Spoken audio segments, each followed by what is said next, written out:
আজ মহাসপ্তমী। সেই উপলক্ষে আজকে আমার কবিতা দুর্গা সপ্তমী।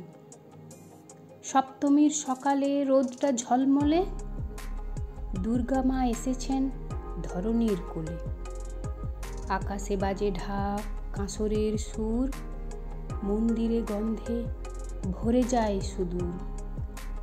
ঘুম ভেঙে উঠে যায় চোখে আলো, পুজোর সাজে চারিদিক হয়ে চলে সব কিছু ভালো। লাল পাড় শাড়িতে মা রূপে অপরূপা, মন্দিরে ভিড়, কারো চোখে জল ছোপা।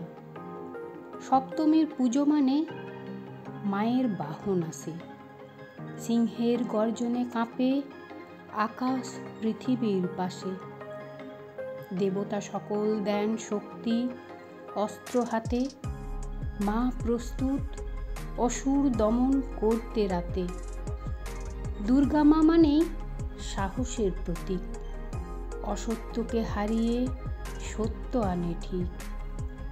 ওই দিনে শিখি ভয় পেও না ভাই, মায়ের আশীর্বাদে জয় হবেই তাই। দিনভর চলে পুজোর আয়োজন, প্রসাদে থাকে খিচুড়ি, লাবড়া, পায়েস, মন ভোজন। মায়ের সামনে সবাই করে প্রণাম, দুঃখ ক্লেশ ভুলে যায় শান্তির নাম। সপ্তমী রাতে জলে আলোর মালা, নাচে গানে মুখরিত হয় পাড়া পল্লীর গলা। মা আসেন বছরে একবার সবার তরে, নতুন আশা শক্তি নিয়ে আমাদের ঘরে। নমস্কার।